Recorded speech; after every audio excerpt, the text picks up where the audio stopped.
Paz e graça para os nossos irmãos aí em Conselheiro Paulino, queridos irmãos dessa igreja amada. Nós não podemos estar ainda hoje reunidos presencialmente, ainda temos uma discussão acontecendo no Superior Tribunal Federal, agora, nesse momento em que estou gravando essa live. Provavelmente, quando os irmãos estiverem assistindo, né, já terá, quem sabe, terminado e saberemos se poderemos estar presencialmente reunidos domingo ou não.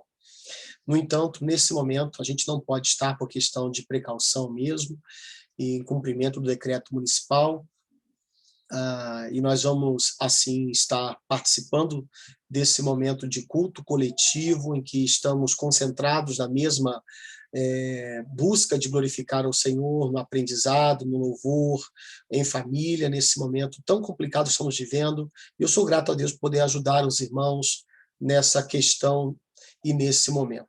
Vamos falar com o Senhor, então, para a gente começar esse tempo de reflexão, de adoração em conjunto? Falemos com o Senhor. Muito obrigado, Senhor, por esse momento em que a gente pode estar aqui buscando a Tua face, desejando o Senhor mais presente, ó Deus, em nossa vida por meio de transformação, de amoldamento à imagem de Cristo, por obra do Teu Santo Espírito, Pai, que opere em nós a Tua palavra.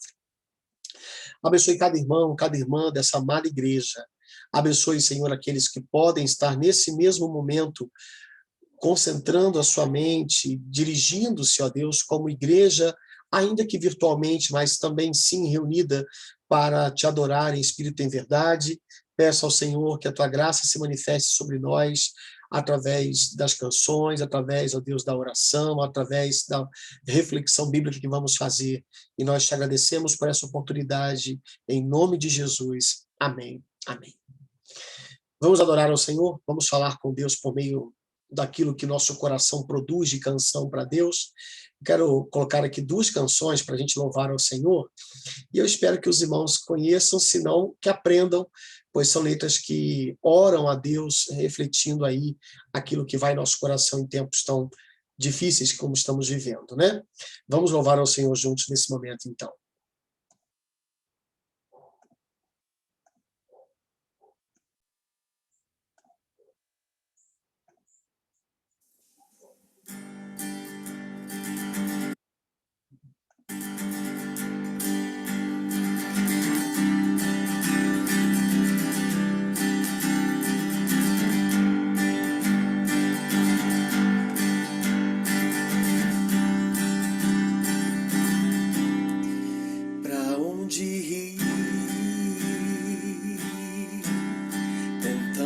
Problemas, pra onde ir? Mundo tão mal, são dias tão ruins, não há segurança. Pra onde ir? Pra onde ir? Só para os teus braços,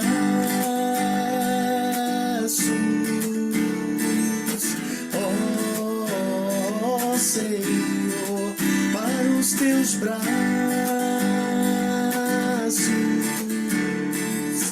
oh meu Pai, para os teus braços.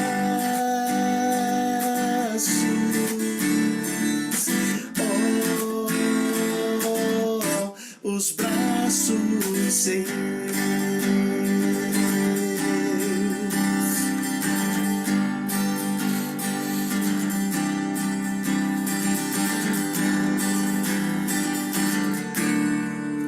Pra onde ir? Com tantos problemas. Pra onde ir?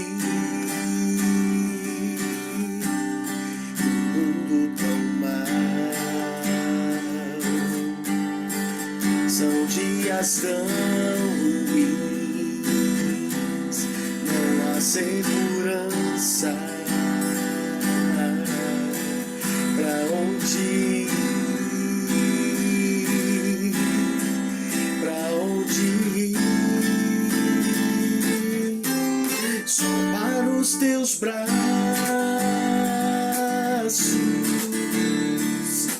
oh Senhor, para os teus braços,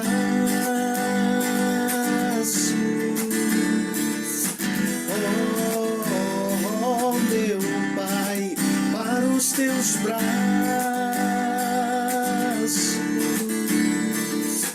oh, os braços seus, os braços seus, os braços seus.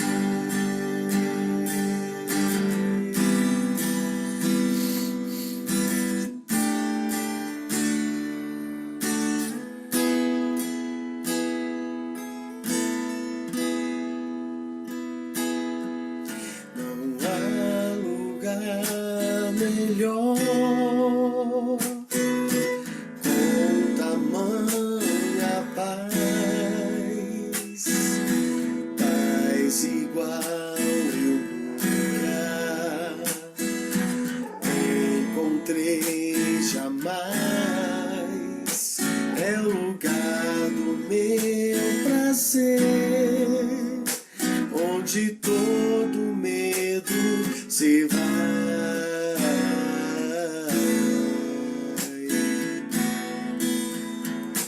É o lugar do meu descanso, os braços do meu Pai, os braços do meu Pai, são os braços de Jesus, quando foram estendidos, eu fui recebido lá na cruz, na cruz, os braços do meu Pai, os braços do meu Pai.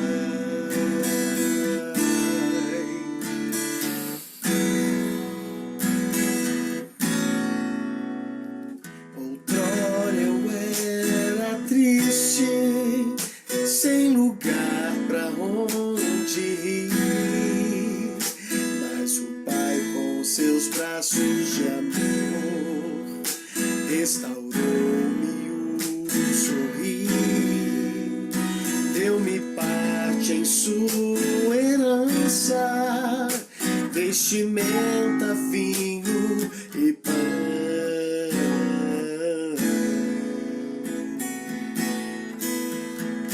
Porque tinha um lugar para mim no seu coração, os braços do meu Pai, são os braços de Jesus, quando foram estendidos, eu fui recebido lá na cruz, na cruz, os braços do meu Pai, os braços do meu Pai, os braços do meu Pai, os braços do meu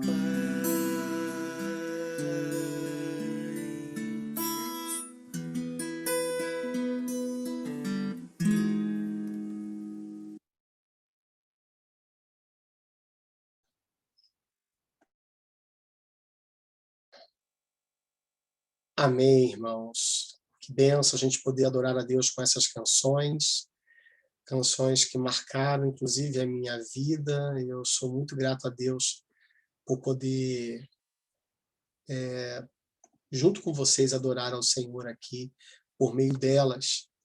E a gente vai estar agora orando também, pedindo ao Senhor pela vida dos irmãos aí na igreja. Vamos pedir a Deus pela vida de nossos irmãos que estão enfermos, né? Vamos clamar ao Senhor juntos aqui, apesar de não presencialmente, fisicamente, né, falando, mas certamente reunidos no coração, na mesma fé, na mesma direção de buscarmos no Senhor a sua graça, o seu amor para a vida particular de cada um de nós. Vamos falar com Deus mais uma vez.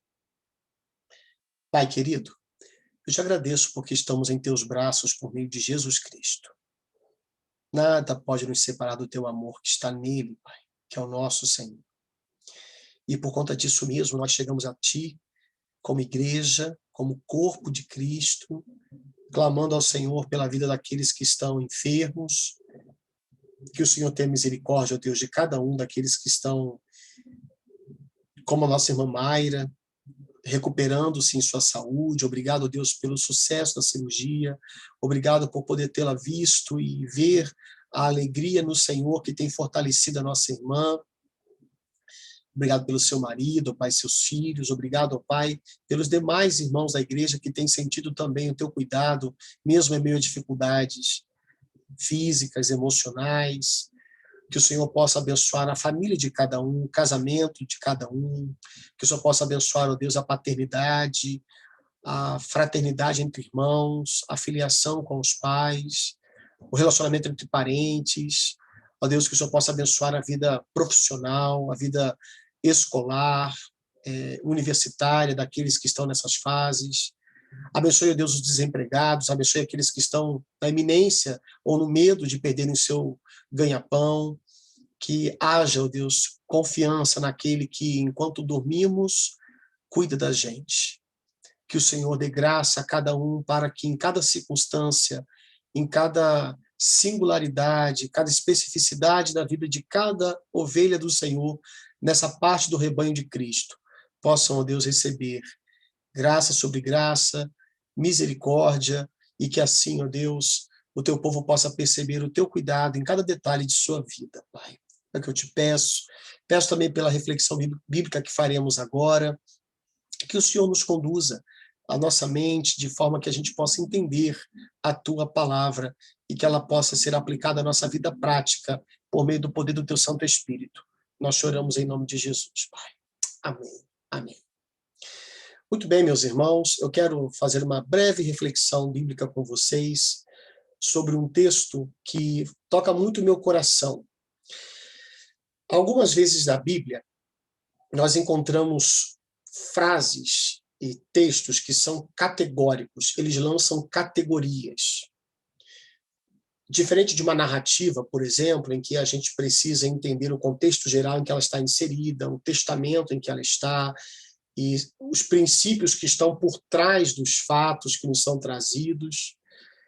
Há textos que são diferentes desses, por exemplo, como eu coloquei, há textos que são categóricos, eles nos dão fundamento para, inclusive, olhar para aqueles outros. Vou dar um exemplo para vocês aqui. A gente está lendo ali em 1 Coríntios a discussão que Paulo está trazendo para a igreja, a explanação a respeito da liberdade cristã, dos limites dessa liberdade. E aí nós temos o capítulo 8, o capítulo 9, quando no capítulo 8 nós vemos que sim, há uma liberdade cristã para questões de usos e costumes, por exemplo, e aí no capítulo 9 Paulo dá o seu exemplo como aquele que foi moldado por Deus para que fosse alguém que servisse a todo o público possível, e ele chega àquele final ali apoteótico que ele fala que ele se fez de fraco para fracos, de forte para forte, de judeu para judeus, de não judeu para não judeus, e etc.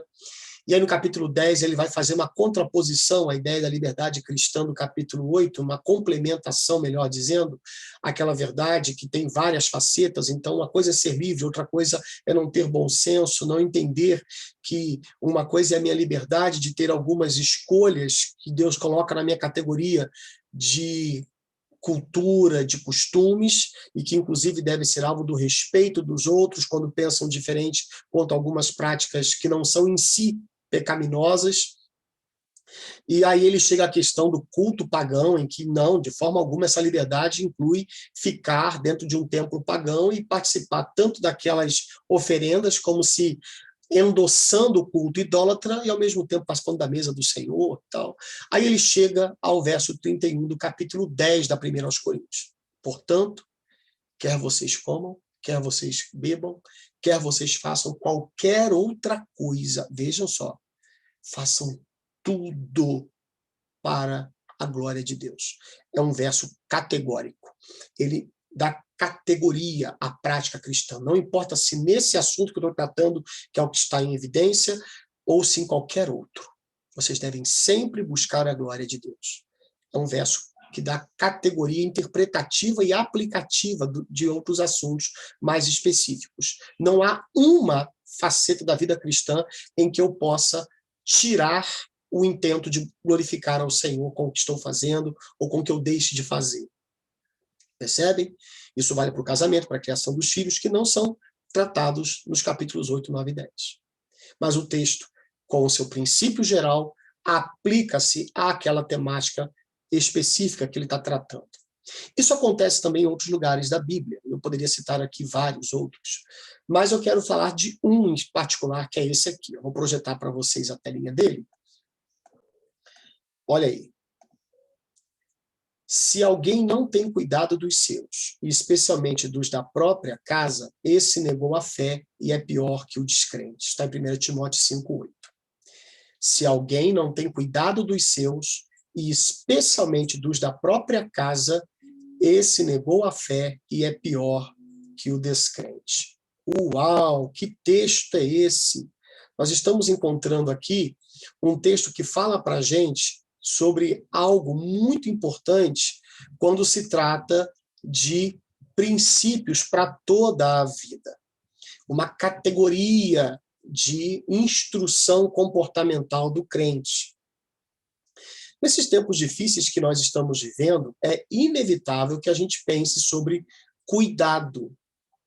Cuidar uns dos outros.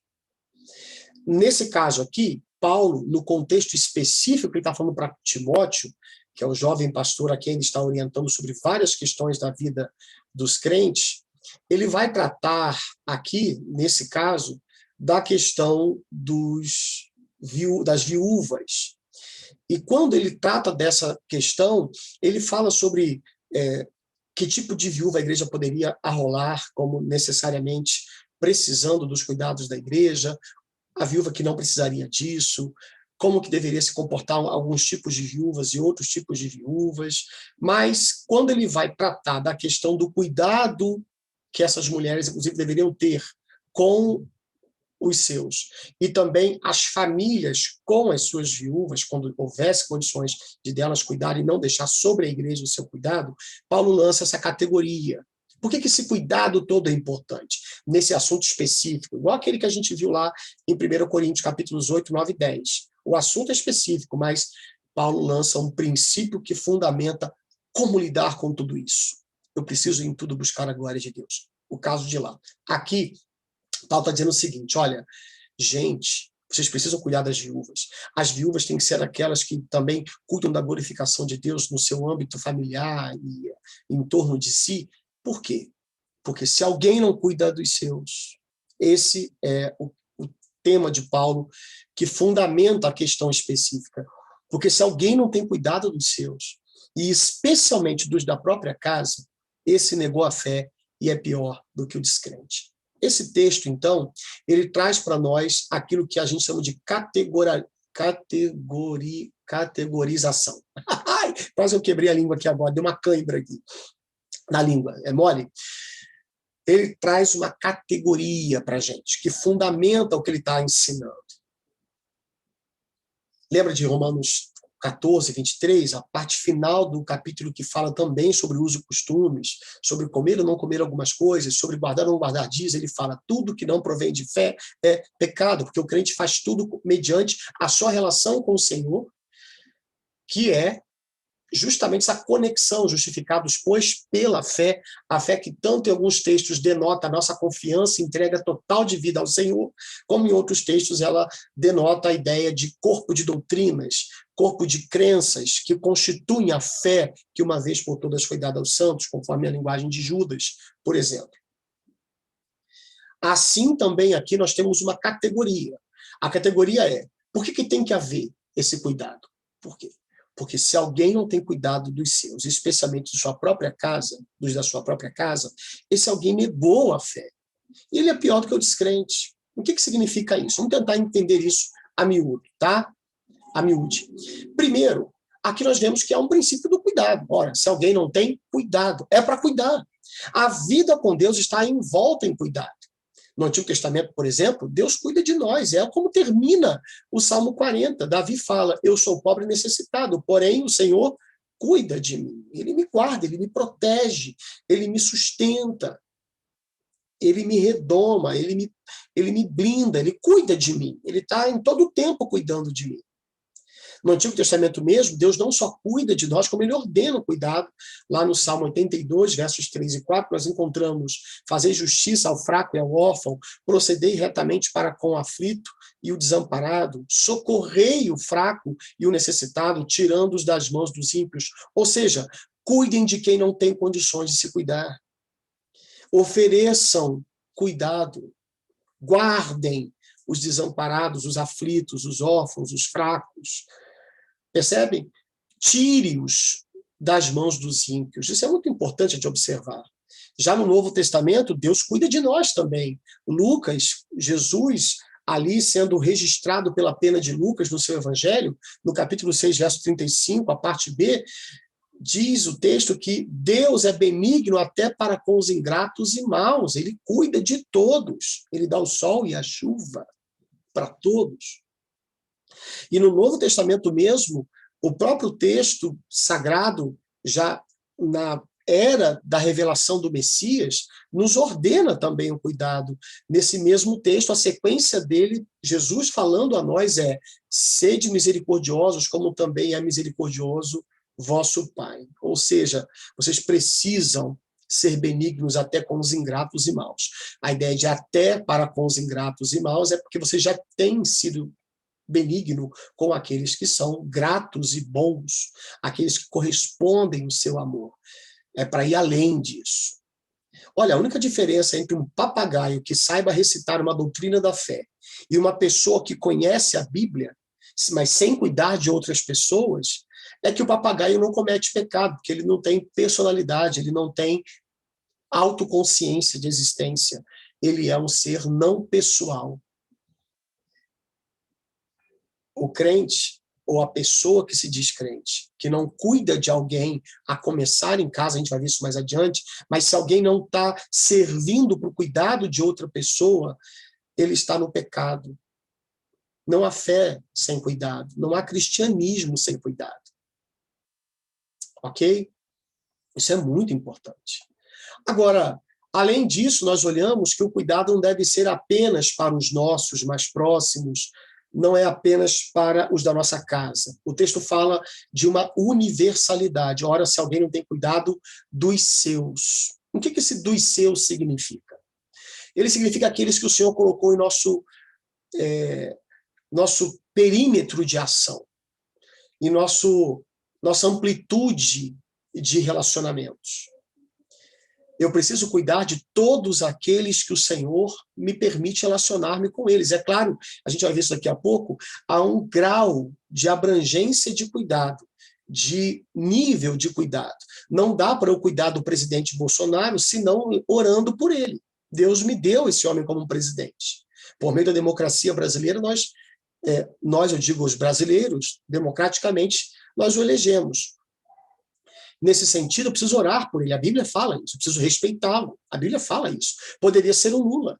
Independente desses homens temerem a Deus ou não, o ponto é, o meu cuidado com esses que são meus, eles se dão, esse cuidado se dá por meio da oração, do respeito. Eu devo cuidar do meu vizinho. Como? Eu não vou parar meu carro em frente ao portão da casa dele, sabendo que ele tem que sair com o carro dele também. Não é? Eu não vou colocar meu lixo no meio da rua, sabendo que há pessoas que transitam por ali, animais que podem fazer bagunça com aquele lixo, eu vou colocar o lixo no lugar dele, para que possa manter o ambiente limpo. São coisas muito pequenas que, obviamente, o texto de 1 Timóteo não está tratando. O caso é das viúvas, mas eu estou falando do princípio que é aplicado a tudo. Ok? O princípio é aplicado a todo tipo de relação. Então, olha, eu preciso cuidar daquilo que Deus me deu para cuidar.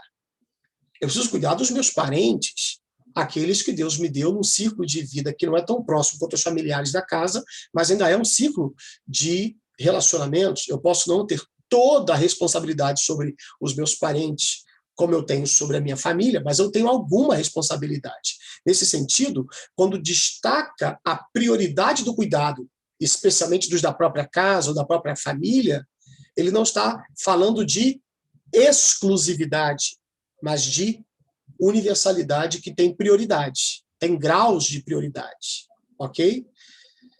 O próprio Paulo vai demonstrar isso em outro lugar, quando escreve aos Gálatas, quando está dando recomendações finais para aqueles irmãos ali, ele diz, e não nos cansemos de fazer o bem, porque a seu tempo ceifaremos, se não desfalecermos. Por isso, enquanto tivermos oportunidade, façamos o bem a todos. Capítulo 6, versos 9 e 10.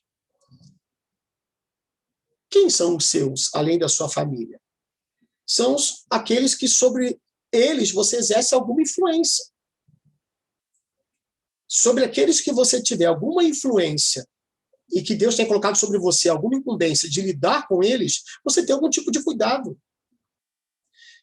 Como eu coloquei aqui para os irmãos, é meu amigo de trabalho, é pessoa com quem eu estudo, eu preciso exercer aonde estiver atitudes que revelem aquilo que a Bíblia diz, que eu vou me parecer com o Pai Celestial à medida que eu for misericordioso com todo mundo, inclusive até com quem me faz o mal. Percebe? Um dos princípios bíblicos mais belos é o da graça comum, segundo a qual Deus cuida de todos os homens indistintamente, ainda que não salve a todos. E aí, segundo o que a gente está estudando, quem não cuida de todos os seus, não cuida de ninguém além de si mesmo. Se eu escolho para quem vou dar meu cuidado e para alguns eu não dou e simplesmente ignoro, sou indiferente, na verdade, aqueles de quem eu cuido, eu não estou cuidando, eu estou projetando alguma coisa que me é conveniente naquela relação. Eu sou utilitarista, eu uso o outro como objeto. É o caso, por exemplo, de irmãos que vivem a sua fé não percebendo que tem que cuidar dos demais irmãos. Às vezes é um idoso que não pensa no adolescente, na criança da igreja. É o jovem que não pensa no adulto, no casado, se ele é solteiro. Ele só pensa na faixa etária dele, nas coisas dele. E com aquele povo com quem ele anda mais intimamente, ele cuida, demonstra algum cuidado. Com os demais, ele não está nem aí. Pode ser, e muito provavelmente deve ser, que esse cuidado não seja cuidado verdadeiro, seja a conveniência de dar a algumas pessoas aquilo que elas me dão em troca, alguma coisa. É troca utilitarista de favores, em que ambos estão em balcões, não de relacionamento, mas de serviços utilitaristas. E não é assim que a Bíblia nos ensina a ser. Por isso, há um princípio de universalidade. Quem são os que Deus me deu? Parentes, vizinhos, amigos de escola, de trabalho, irmãos da fé, moradores do mesmo bairro, da mesma cidade, quando eu estou como um motorista no trânsito, quando eu estou como um pedestre na rua, alguma coisa depende de mim aqui para que haja paz entre os homens, aqui alguma coisa depende de mim para que o bem seja exercido, então eu preciso ser proativo nisso, entendem? Isso é muito importante a gente pensar. Aquele que foi salvo para glorificar a Deus em tudo o que faz, precisa entender que todos aqueles que Deus nos deu à nossa volta é para que eles vejam os efeitos do Evangelho em nossa vida, no nosso trato com eles. Não importa o nível de relacionamento que a gente desenvolva. É claro que eu não darei a uma pessoa distante relacionalmente exatamente aquilo que eu dou para minha esposa. A gente vai ver isso daqui a pouco. Mas certamente alguma coisa eu preciso dar para aqueles que Deus fez meus. Se alguém não cuida bem dos seus. Ok? Seguindo um pouco mais, a gente vai encontrar, então nós já vimos o princípio do cuidado em si, vimos o princípio da universalidade desse cuidado, é para todos aqueles que Deus me dá, mas também o da prioridade.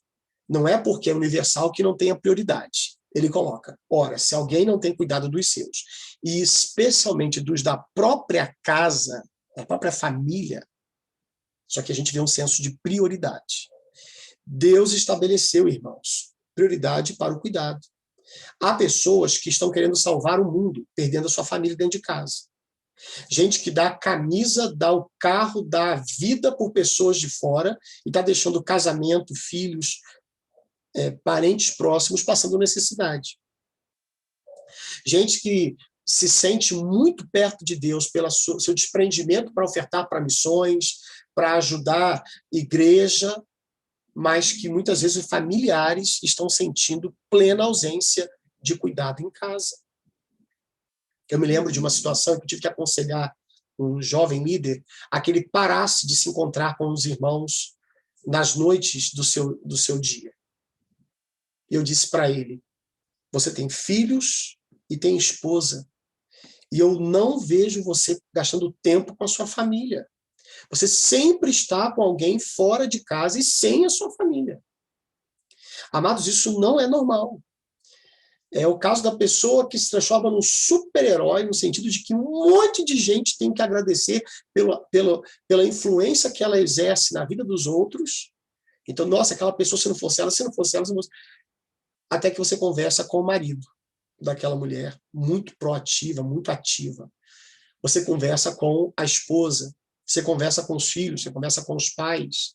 E aí, dentro da família, é uma ausência total. Isso não agrada o Senhor. Há textos bíblicos suficientes e claros para estabelecer 3 níveis básicos de cuidado. São prioridades, são círculos de cuidado muito claramente estabelecidos na Escritura. Perdão. Primeiro, cuidado com a família. Esse próprio texto está dizendo, especialmente dos da própria casa. Ora, se alguém não tem cuidado dos seus, especialmente dos da própria casa, da sua própria família, eu não posso cuidar mais das crianças da igreja do que eu cuido dos meus filhos. E é estranho quando uma criança na igreja recebe um brinquedo, recebe uma doação de um agasalho, recebe um carinho na hora da reunião dos irmãos, mas o meu filho em casa, o meu neto, a minha filha não tem carinho, não tem atenção.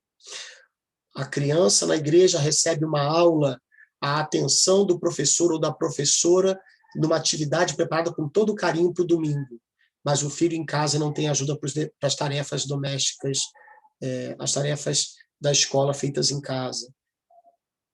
Tem alguma coisa errada.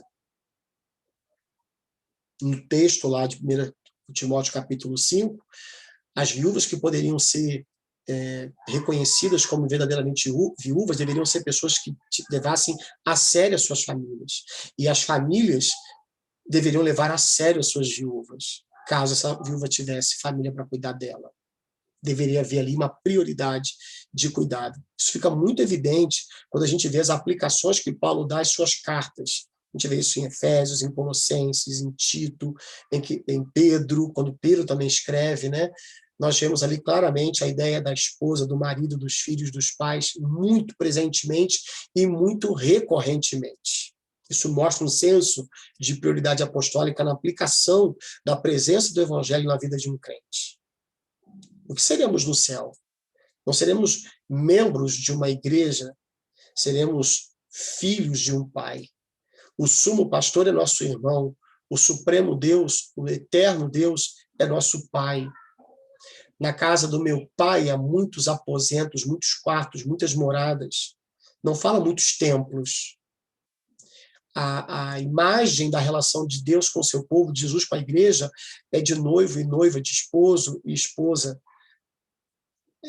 Haverá as bodas do Cordeiro. Essa é a maior imagem usada na Bíblia para se referir à relação de Deus com o seu povo. Somos ensinados a nos referir a Deus em oração como Pai Nosso. Somos família. Paulo escreve isso dizendo que nós somos família de Deus. Então, nesse sentido, a gente precisa lembrar que dentro de casa, não é à toa que Deus não criou uma igreja para Adão, não criou um ministério pastoral, ele criou o matrimônio. A primeira relação de dois seres humanos foi marido e mulher. Eu preciso priorizar isso na minha vida. Em segundo lugar, o cuidado com os irmãos da fé. Naquele texto de Gálatas capítulo 6, quando Paulo está fazendo as aplicações práticas daquilo que ele tratou com aqueles irmãos sobre a centralidade do evangelho, de não se abrirem para falsos evangelhos, mesmo que um anjo trouxesse um evangelho diferente do que foi pregado, que fosse maldito. E quando ele convence aqueles irmãos ali pelo poder da inspiração em que ele escreve inerrantemente, ele vai dizer, olha, façamos o bem a todos, mas principalmente aos da família da fé. Ou seja, para fora da minha casa, é muito estranho quando eu contribuo com a ONG que cuida de rios, que cuida de mico-leão-dourado em extinção, eu contribuo com Médicos Sem Fronteira, eu contribuo com a vaquinha para a cirurgia da pessoa não sei das quantas, lá não sei da onde, mas na minha igreja eu não contribuo. Meu dinheiro não vai chegar para ajudar a beneficência da igreja, o sustento ministerial, o pagamento das contas da igreja. Eu não vou ter, na minha vida, compromisso com o corpo local do qual eu faço parte. Está errado. Principalmente os da família da fé. É muito estranho quando eu contribuo com obra missionária lá para longe, mas eu não contribuo para cuidar dos irmãos que estão perto de mim. É o corpo com quem eu vivo, são as pessoas que estarão no meu velório, consolando os meus familiares, falando da esperança futura da ressurreição. Como é que eu posso não fazer bem a esses que são da família da fé? Não apenas com as minhas finanças, mas com o meu tempo. Eu sempre que penso em fazer alguma coisa em tempo livre, fora do meu trabalho, é fora dos irmãos da fé. Toda vez que eu penso num lazer, toda vez que eu penso em algum empreendimento, eu penso fora da jurisdição dos domésticos da fé. Isso não é normal. Eu preciso investir primeiro, além da minha casa, naqueles que são meus irmãos em Cristo e com quem eu convivo. Também é muito estranho que alguém contribua, por exemplo, com a igreja A, B ou C, com a própria não faça nada. Tem alguma coisa esquisita. Não faz sentido. Eu preciso caminhar com os meus irmãos, dar tempo para os meus irmãos, colocar meus dons e talentos à disposição daqueles irmãos que estão gastando o seu tempo, seus recursos, seus talentos comigo. A gente é corpo. A minha mão não faz as coisas que fazem as mãos da minha mulher. Os meus olhos enxergam para o meu corpo. Não faz sentido que eu seja braço de uma outra igreja local, enquanto aqui fica sem braço. Né?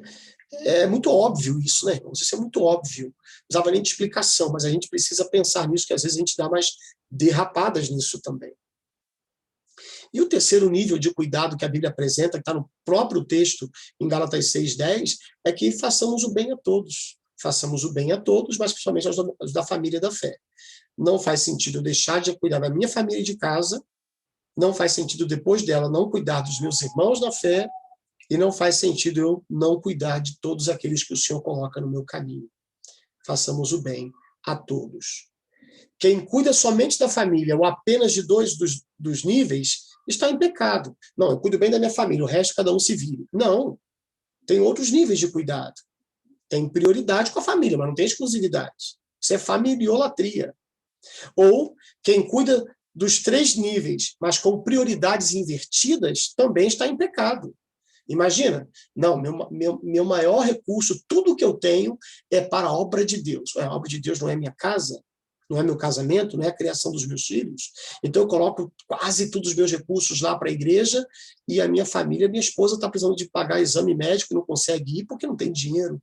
Meus filhos precisam de roupa e muitas vezes não tem porque não tem dinheiro, porque eu coloco tudo na igreja, na obra do Senhor. Aí a gente alimenta a crítica que tantos fazem à fé cristã por conta de dizerem que a igreja está tirando dinheiro de bobo, de trouxa, com todo respeito, e levando para pastor. E, infelizmente, mesmo igrejas sérias, muitas vezes deixam isso passar despercebido e acabam gerando, sim, um mal-estar terrível na vida de algumas famílias que acabam vendo com muito maus olhos o quanto de recurso é colocado fora de casa e o quanto pouco de recurso é colocado em casa para cuidar dos seus. Lembremos, irmãos, que a igreja não é como Israel. Não, lembremos que a igreja não é um Estado, né? A igreja, ela é um povo do qual faz parte todas as nações da terra. Nós somos uma nação espiritual. E é por isso que Paulo escreveu isso: eu pago tributos e impostos, para que haja, inclusive, cuidado de outras pessoas de algumas formas também. Bendito SUS, que Deus usa para cuidar da maior parte da população brasileira. E como é que esse SUS é sustentado? Pelo meu e pelo seu imposto, pelas taxas que nós pagamos, né? Glória a Deus, porque apesar de tanta falcatrua e tanta corrupção política e administrativa nesse país, você pode ir e vir e tem luz no poste, tem a polícia fazendo ronda lá para manter a segurança, tem, perdão, alguns outros bens que a gente pode usufruir, né, como a educação de nossas crianças em escolas públicas, porque a gente está ajudando a todos. Isso é fantástico, isso é bênção. Então, eu preciso cuidar da minha casa, da fé, dos irmãos da fé e também dos de fora. O princípio do cuidado em si, o princípio da universalidade desse cuidado, mas também da prioridade. Eu preciso saber aonde Deus quer que eu invista mais. É muito estranho quando alguém passa todos os dias dentro do templo da igreja, na sua ausência do seu trabalho, e passa tempo nenhum com a sua família. Aí a pessoa fala assim depois: eu criei meu filho no Evangelho. No Evangelho? Como? Ele não saía da igreja comigo. E era igreja em casa? Havia as aplicações prioritárias de Paulo nas suas cartas para aquilo que se vive dentro de casa? Não havia dentro de casa, porque não havia casa. É para a gente pensar, né, meus irmãos?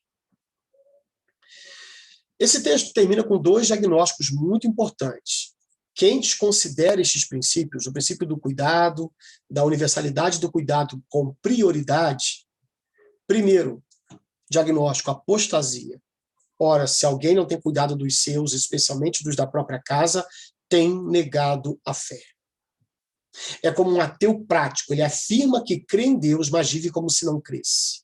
Ele está negando a fé, ele é um apóstata, ele está se rebelando contra aquilo que ele um dia disse crer. Não há verdadeira fé se não há exercício do cuidado em suas 3 esferas. Somente quem cuida demonstra ter fé. E eu espero que os irmãos pensem nisso com carinho. O quanto que eu afirmo a minha fé por meio do cuidado, né? Nisto conhecemos o amor, em que Cristo deu sua vida por nós e devemos dar a nossa vida pelos nossos irmãos. Não faz sentido Deus dizer que me ama e a minha situação, a minha circunstância de condenação não é resolvida. Ele prova o seu amor em que Cristo deu sua vida por nós. É nisso que é provado o seu amor. Quando nós ainda éramos pecadores. Ele age, e João vai continuar o seu texto quando ele fala do que, como a gente conhece o amor, que não faz sentido ter irmãos passando necessidades e eu não estar cuidando de quem está à minha volta. Então, quem não tem cuidado é um ateu prático. Além disso, o segundo diagnóstico é o da desonra. Olha só, ora, se alguém não tem cuidado dos seus, especialmente dos da própria casa, tem negado a fé, apóstata, e é pior do que o descrente. Ele desonra a fé, porque diferente do perdido, o incrédulo, em algum grau, pratica cuidados. E se vangloria disso, isso não leva ninguém para o céu, mas pratica. Mas ele, onde erra por sua ignorância. Ele não sabe como Deus é, não conhece o cuidado de Cristo em salvar-lhe, ele não tem as instruções bíblicas para aprofundar a sua vida de cuidado aos extremos que Jesus nos traz. Agora, o crente, ele tem tudo isso. Ele tem toda a luz do Evangelho, da palavra, do Espírito na sua mente, na sua vida, para que ele produza frutos de arrependimento, para que ele produza, para que ele seja solícito na prática de boas obras, como Paulo escreveu isso, ele escreveu em Tito, capítulo 3, verso 8, e ali não fala da igreja, ali não fala como instituição, fala do crente no mundo, cuidando das autoridades, da sociedade à sua volta, como alguém que é um agente de boas obras, capítulo 3, versos 1 a 8, fala exatamente disso, e fala com base, versos 4 a 7, com base no Evangelho. Eu era perdido, mas eu fui achado em Cristo, e por isso eu preciso ser solícito na prática de boas obras. Isso é aproveitável a todos os homens, inclusive. É uma vergonha alguém afirmar a fé, que se traduz no cuidado eterno de Deus, e essa pessoa que afirma essa fé não exerce cuidado com os seus. É uma desonra, é pior do que o descrente. A qualidade, então, da fé na vida cristã se mede pelo cuidado exercido. A qualidade da fé se mede pelo cuidado exercido pelos outros. Nada mais. A evangelização é uma forma de cuidado. Os bons tratos, a candura, a mansidão, a gentileza, a proatividade, a prestatividade, a solicitude são formas de mostrarmos que a fé, de fato, muda a vida de alguém. Bom, para a gente terminar, então, eu quero colocar para vocês algumas aplicações práticas. A primeira é, olhe para Jesus. Até nossa falha ao cuidar estava debaixo dos cuidados dele na cruz por nós. Ele também morreu por nossa falta de cuidado. Você, de repente, agora pensa e vê que, puxa vida, aqui eu estou faltando. Ali também. Meu Deus, aquela oportunidade que eu tive um dia e não fiz. Essa inversão de valores que eu estou tendo. Eu até sou uma pessoa muito dada ao cuidado, mas eu não tinha percebido a minha total inversão de prioridades. Sabe esse pecado? Jesus carregou na cruz também. Você pode ir a Ele. Ele cuida de você quando você apresenta-se a Ele em arrependimento, percebendo pela luz da palavra que está em falta com aquilo que o Senhor quer para a tua vida. Olha para Ele. Não tire os olhos dele. Segundo, glorifique a Deus cuidando de sua família, de seus irmãos na fé e de todos a quem o Senhor lhe concedeu exercer algum grau de influência de acordo com os talentos que você recebeu. Comece a pensar mais em como a sua esposa, seu marido, seus filhos, seus pais, os seus entes queridos próximos, aqueles que estão mais distantes, a sociedade à volta, como se pararem para analisar a sua vida, verão a beleza da fé, a beleza da crença que você tem na prática. Glorifique a Deus e tome atitudes. Você sabe quais são na prática. Podem ser coisas simples como ajudar nas tarefas domésticas, lavar a louça, arrumar o quarto, manter o quintal mais ordenado, né? Pode ser fazer melhor as tarefas escolares, pode ser, não sei, tantas coisas. Tudo pode ser usado para a glória e deve ser usado para a glória de Deus. Pensa lá, na igreja, o cuidado com os irmãos, de quem está sentindo falta nesse tempo de pandemia, em que a gente, desde quando ela começou, não consegue ter os irmãos 100% reunidos. Se antes disso já era difícil, imagina agora. Qual foi a última vez que você fez uma ligação para um irmão que está ausente, uma pessoa que você acha que não tem acesso à tecnologia como outros tantos têm? Como é que tem sido a sua proatividade em colocar-se à disposição? Pensa nisso. Há muita coisa que você pode fazer que o Senhor te concedeu graça e condições para poder ajudar. Terceiro, observe hoje quem Deus colocou adiante para que você receba cuidado. Alguém que não é pior do que o descrente, que não está negando a fé e está mirando você. Deus está cuidando de você através de alguém. Há alguém que está observando esses princípios e está mirando você para cuidado. Gente que está orando por você, gente que dentro da sua casa está cuidando de você, gente que fora dela, como eu aqui agora, preparando essa mensagem para gente que nem nunca eu conheci pessoalmente ainda. Provavelmente só vou conhecer quando esse período passar, se é que o Senhor nos dará esse tempo para esperarmos um pastor chegar para a igreja. Eis-me aqui, trazendo a palavra. A Quinta Igreja hoje se coloca à disposição de Conselheiro Paulino para ajudar os irmãos, a gente cuidando da gente. E mesmo com todas as dificuldades que possa haver, Paulo escreveu em 1 Coríntios capítulo 3, que Paulo, Apolo, o mundo, o presente, o porvir, a vida, a morte, tudo é da igreja. Está tudo a serviço da igreja. Nós somos de Jesus e Jesus é de Deus. Diz Paulo que Deus faz com que todas as coisas cooperem para o nosso bem, justamente para que a imagem de Cristo seja forjada em nós. E grande parte desse fazer com que tudo concorra para o bem não vem apenas dos sofrimentos, das perseguições, não vem somente das coisas que até Satanás se levanta para fazer contra nós, mas mesmo assim Deus as instrumentaliza para o nosso bem. Em grande medida, esse fazer com que tudo concorra para o nosso bem inclui o cuidado dos irmãos, a comunidade dos crentes, em que a gente compartilha a palavra que deve habitar ricamente em nós, por meio de conselho, por meio de admoestação, de encorajamento. Amém, irmãos? Isso tem chegado aos irmãos, glória a Deus por isso. E, finalmente, observe quem Deus colocou não adiante de você para te oferecer cuidado, mas atrás para que você cuide. Porque se dá segurança saber que tem gente sendo usada por Deus para cuidar de mim, traz satisfação ao coração, um senso de imitação de Deus, um senso de ministério sendo cumprido para a glória dele, aquele senso que Paulo teve tão gostoso quando estava para morrer, ele fala, combati o meu combate, acabei a carreira e guardei a fé. Olha, foi boa a luta. Eu corri a minha carreira. E é você olhar para trás e ver que tem gente que só está caminhando, que só está seguindo, porque Deus está te usando para levá-los adiante também. Glória a Deus pela satisfação que vem pelo serviço cristão que a gente pode disponibilizar dentro e fora de casa. Quando uma pessoa exerce cuidado em cada nível instituído por Deus, inevitavelmente ela provará da satisfação gerada pelo cuidado de Deus por sua própria vida. A alma estará satisfeita e Deus será glorificado.